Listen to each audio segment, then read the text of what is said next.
Hello विद्यार्थियों, मैं हूं अशोक कुमार।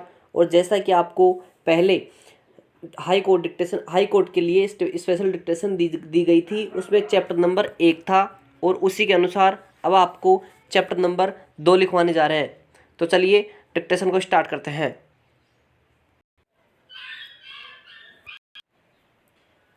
स्टार्ट। भारतीय न्यायपालिका कॉमन लॉ पर आधारित प्रणाली है। यह प्रणाली अंग्रेजों ने औपनिवेशिक शासन के समान बनाई थी। इस प्रणाली को आम कानून व्यवस्था के नाम से जाना जाता है, जिसमें न्यायाधीश अपने फैसलों, आदेशों और निर्णयों से कानून का विकास करते हैं। भारत में कई स्तर के तथा विभिन्न प्रकार के न्यायालय हैं। भारत का शीर्ष न्यायालय नई दिल्ली स्थित सर्वोच्च न्यायालय है और उसके नीचे विभिन्न राज्यों में उच्च न्यायालय हैं।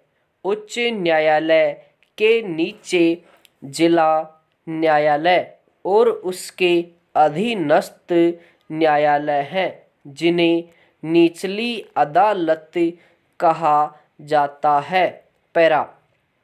भारत का उच्चतम न्यायालय या भारत का सर्वोच्च न्यायालय या भारत का सुप्रीम कोर्ट भारत का शीर्ष न्यायिक प्राधिकरण है, जिसे भारतीय संविधान के भाग 5 अध्याय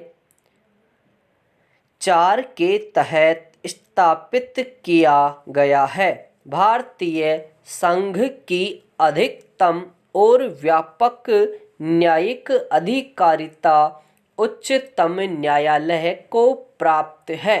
भारतीय संविधान के अनुसार उच्चतम न्यायालय की भूमिका संघीय न्यायालय और भारतीय संविधान के संरक्षक की है। पैरा। भारतीय संविधान के अनुच्छेद 124 से 147 में वर्णित नियम उच्चतम न्यायालय की संरचना और अधिकार क्षेत्रों की नींव है।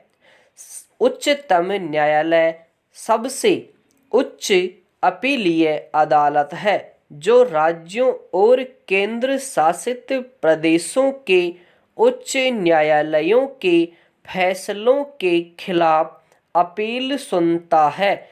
इसके अलावा राज्यों के बीच के विवादों या मौलिक अधिकारों और मानव अधिकारों के गंभीर उल्लंघन से संबंधित याचिकाओं को आम तौर पर उच्चतम न्यायालय के समक्ष सीधे रखा जाता है। भारत के उच्चतम न्यायालय का उद्घाटन 28 जनवरी 1950 को हुआ और उसके बाद से इसके द्वारा 24,000 से अधिक निर्णय दिए जा चुके हैं।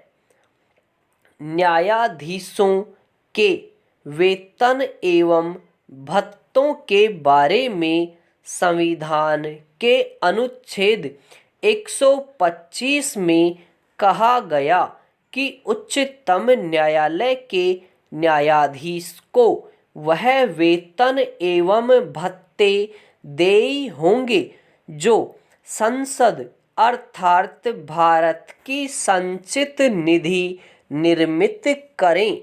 न्यायाधीश के लिए वेतन भत्ते अधिनियम 1 जनवरी 2009 के अनुसार सुप्रीम कोर्ट के मुख्य न्यायाधीश को 2,80,000 प्रति मासिक और न्यायाधीश को 2,50,000 प्रति मासिक वेतन प्राप्त होता है। इसके साथ ही निःशुल्क आवास, मनोरंजन, स्टाफ, कार और यातायात भत्ता मिलता है। इनके लिए वेतन संसद तय करती है, जो कि संचित निधि से पारित होती है। कार्यकाल के दौरान वेतन में कोई कटौती नहीं होती है। पैरा, भारत के उच्चतम न्यायालय ने भारतीय अदालत प्रणाली के शीर्ष पर पहुंचते हुए भारत की संघीय अदालत और प्रीवी काउंसिल की न्यायिक समिति को प्रतिस्थापित किया था।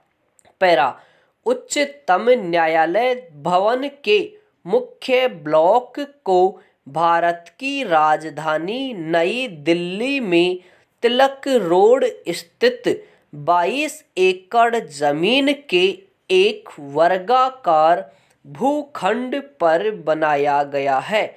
निर्माण का डिजाइन केंद्रीय लोक निर्माण विभाग के प्रथम भारतीय अध्यक्ष मुख्य वास्तुकार गणेश भिकाजी देवलालीकर द्वारा इंडो ब्रिटिश स्थापत्य शैली में बनाया गया था।